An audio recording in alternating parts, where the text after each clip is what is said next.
number that could take her prisoner with only a glance.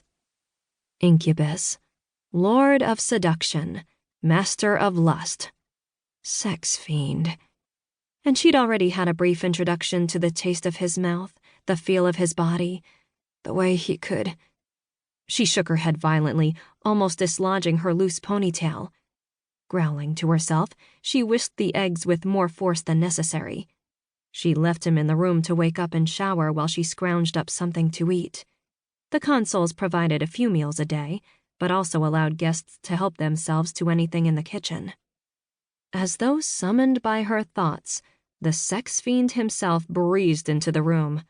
Hair damp and tousled, the kind of face that made women's hearts skip, broad shoulders that tapered to a toned torso.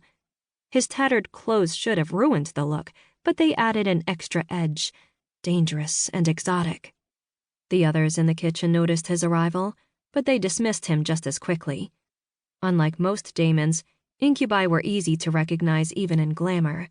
No other caste possessed that stunning combination of golds, white gold hair, warm golden skin, vibrant irises like a dark patina over rich yellow gold. Yes, they recognized him as an incubus, and they didn't bother to hide their curling lips and wrinkling noses. Lyre either didn't notice or didn't care as he swept over to her, his expression brightening for the first time in 2 days. "Clio," he purred, voice too low for even keen-eared strangers to hear. "Your powers of seduction would put any succubus to shame." She blinked at him, the bowl of whisked eggs in her hands and a hot pan sizzling in front of her. His mood was so different from earlier that she couldn't quite grasp it. "Huh?" she managed. How articulate. "This is entirely unfair. I have no power to resist such tactics." He waited a beat.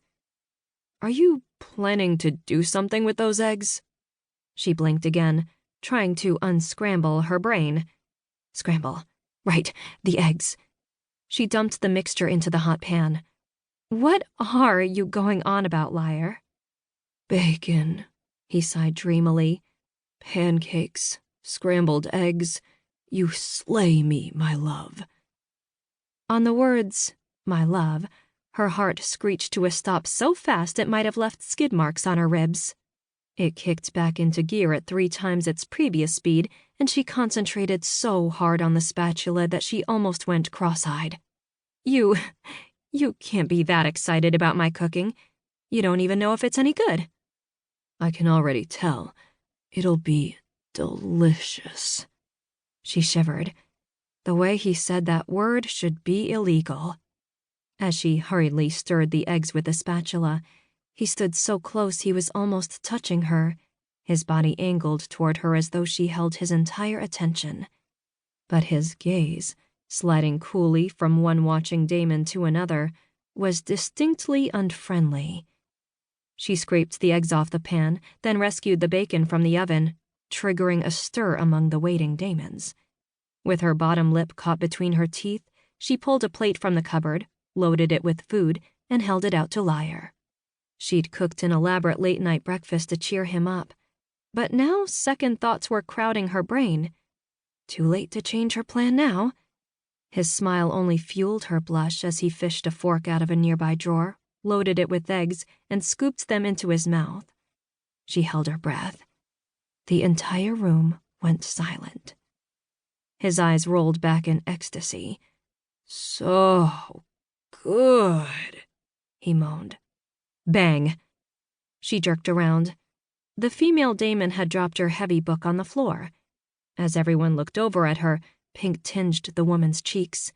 She snatched up her book and beat a hasty retreat out of the room. Clio swallowed hard, envious of the woman's ability to flee. Lyre's moan had been so sensual, it had been downright scandalous. And if Clio didn't put space between them, she was going to start swooning like a complete fool. The male daemons didn't look scandalized, though. They looked irritated. The largest, a bulky guy with a bald head and a thick beard, pushed away from the table. Clio went still as the daemon came up to the island, his glower fixed on Lyre. "You gonna share some of that, incubus?"